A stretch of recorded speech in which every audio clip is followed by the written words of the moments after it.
My name's Dane Richards. I'm from Chaine Rotisseurs, and I'm here with Beth McMillan from Burrawong Gaian Poultry and Chef RJ Lyons from One Penny Red. My organisation essentially is involved in doing bespoke dinners, doing something you can't get somewhere else, and I can't think of a better idea of having an award-winning producer, incredible chef like RJ, both bought into what we're trying to do, and we're looking at getting a geese that was specially raised for this event, and looking head to tail, or nose to tail in this case. Beak to tail. And literally using every part of the bird, so there's no wastage whatsoever. I've been out to the farm. It is genuinely, ethically and sustainably set up, and this is where the really good stuff happens, when we get a chef and a producer who are both enthusiastic about the same project and are bought into it. The dinner is on the 23rd of May for anyone who may like to come, and we will provide a booking link to that. But firstly, welcome RJ and Beth. Thank you. Thank you. Thanks for having us. Thank you. Beth, do you want to talk? We'll do it chronologically first. When I first came to you about the dinner, and a few thoughts about that. Well, at first I was a little bit nervous because I know what growing geese are like, or hatching them, growing them, keeping them on the ground, all the contingencies. But I was excited because we have done a trial run in a way a few years ago of doing a goose dinner, and I was excited about the uniqueness of being able to showcase a product like that, and I really loved the link back to 1248. Yeah, exactly. I mean, so basically in 1248 we were formed as a guild of goose roasters, and what we're doing in this night is to celebrate our origins. And so we had the producer in place, and then we had to think about, well, which chef do we find? And I was at a dinner at One Penny Red for something completely different. I think it was pomegranates or a Beaujolais tasting. That's right. And RJ did an amazing slow-cooked lamb shoulder, I think it was, and we were talking about that, and we went and had a look at the Yoda smoker, and I think I said, can you fit geese in there? He goes, yeah, probably. We do a few rearrangements, and then it was hatched, and the sous chef was listening in, and then he wandered over, and that's where the great ideas start. So RJ, your viewpoint on it when we approached you? Yeah, look, we were instantly excited beyond belief, because it's something that we've you don't come across very often, especially in Australia. Not many people have either cooked with geese or had the pleasure of eating roasted goose before. So for us as chefs, it's such a challenge to use a product that's so bespoke, and we know what Beth does with the produce on the farm and how it's raised, and there's a real story of provenance behind it. It was a no-brainer. We just wanted to jump on board and get involved. It was funny because we gave RJ a very basic brief, but when he presented the menu, you'd actually knocked it out of the park and exceeded the brief about 5 times. And I was sort of asking some really experienced industry heads, has anyone seen goose consomme on a menu ever in Sydney? And I can't remember anything, and I've been asking around so far, no one has seen it, but you've taken that on. So could you just talk us through about how you thought about the menu and how you got to that landing of that great menu that you put out? Yeah, sure. So sat down with Ruben, my head chef. He's been with me for a long time, and he's a great collaborator, and we sort of just sat down one day and said, right, what cuts do we have available? Obviously we've got the whole goose, and how do we break that down and utilise every part of it, which is what we're going to do.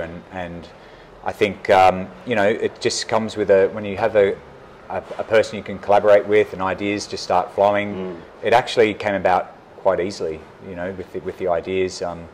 Ruben has a great repertoire of charcuterie, so he's hatched the idea of making a mortadella, which we're really excited about, making a goose mortadella. I'm sure that is probably a first as well. Yes. And just knowing what cuts we've got, we're going to use the neck as the casing to then put the mortadella into and slice that really thin, and we're going to use all the bones to roast in our Yoda smoker. That's going to go in the consommé. We're going to use all the giblets and the liver, the hearts, the whole kit and caboodle, and the fat as well. We're going to feature in the desserts, which we're really excited about.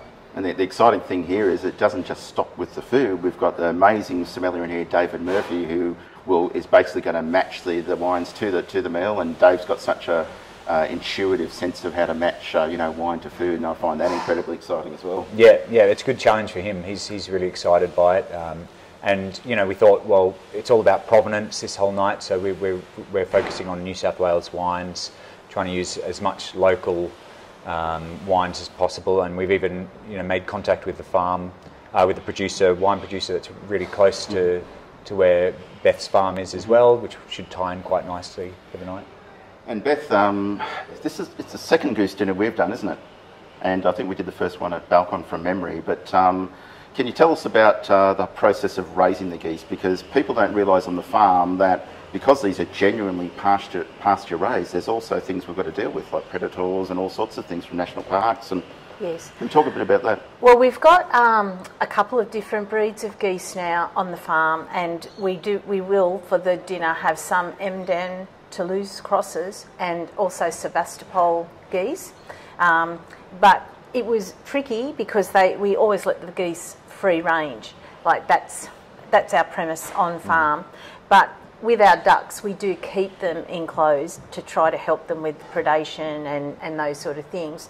So when it got to probably about February, I said to my husband, Hayden, I think it's time that we pen these geese up. They're going to need some fattening. We want them to be spot on for this, like they won't be just guard dogs. So these ones are going to be eaten. And so Hayden penned them up. He made sure that they had ad lib food, similar to what the free-range geese people do in Spain, except it wasn't acorns. And we did that basically from February. And then when it got to the end of March, I said to Hayden, what do you think? Because he is an ace. He can pick the birds up with whatever bird it is and feel it, and he knows if it's right, he knows if it's pin feathery. And when it got to Easter, I said, I'm starting to get nervous because we're running out of time if something happens, like if a fox gets in, if we have a bad rainstorm, they'll go pinny, and then it's weeks and weeks. So he got in, he said, they're right to go. I'm going to dress them today. And he said, how many? And I said 10. He said, I'll catch 13 just in case. But he said, I'd rather put some back because they do look so nice. So he dressed them. We were all very excited when we saw how beautifully they dressed. And I sent photos, as you know, to you so you could see it. And would you believe it? For once, the gods shined down on us because a fox attack started the next night and we haven't been able to catch it yet. As we did dodge a bullet there, didn't we? At One Penny Red. And so was it. Yes, exactly. At One Penny Red, you are a great supporter of artisan producers. And as a chef, can you tell us about what it means to work with a producer who is ethical, sustainable, and the difference that produce makes in your hands? Yeah, sure. For us and my business here, it's paramount. It's what we do and it's what we're passionate about. We love supporting the little guy, I guess, and having that traceability, just knowing where the food's coming from and how it's raised and the story behind it, because it's not just meat on a plate. A lot of work goes into this food and it should be a treat. It should be celebrated, so we don't take it for granted. And so we really like to champion those smaller boutique suppliers that are really, keeping that artisan tradition alive. Before it, unfortunately, a lot goes towards factory farming and bigger corporations. I'd like to champion the smaller producers and do what I can to help them thrive as well. And we're known for it in the restaurant, and our customers enjoy it, so it works well for us, and the chefs really get a kick out of it too, because it's part of their job and their passion as well to celebrate these things. Oh, sorry, Beth. And what I really like too is that you form a relationship with the chefs that you're working with. You feel like you can text me or call and say, hey, what's going on? Yep. Or is our produce coming? Like, there is a genuine connection, and like if something goes wrong, we feel like we can ring and say, look, something has gone wrong, and it won't be anger, and it will be, well, disappointment rather than anger, probably. But there's an understanding as well, yes. And a mutual understanding as well. Yes. We, the restaurant industry has a lot of challenges, but so does farming and agriculture, of course, as well. We are both at the mercy of a lot of challenges, especially in now. more than ever. Oh, that's right. Yeah. So, if you had to, as someone who hadn't been to us, because this dinner probably won't happen again until we probably do it again, because it is difficult for a restaurant too. I mean, you've got to take on a lot of extra responsibilities. Obviously, Beth does as a producer as well. So, I understand they're hard to put together. So, if you had to say something to someone who was thinking about coming, firstly, Beth, what would you say? What would be the reason they should come? Well, I think that we've got great chefs, great sommeliers at the helm, and it's going to be literally something that we can't get anywhere else. So that's the one thing that I think it's really, really a special occasion, and all the people involved are genuine stakeholders and are committed to the cause of eating and drinking, which is great. Ajay, you got the last word? Well, I don't want to copy that, but I mean, I would just say, when was the last time anybody had a 5-course goose dinner with matched wines? I can't remember it, and I get around. I certainly haven't. I've been asking people to get around more than I do even, and they can't come up with it. So 23rd of May, 6:30, we'll have the booking link with this video. Please come along if you get a chance. It's an amazing opportunity to see a chef and producer 1 degree of separation.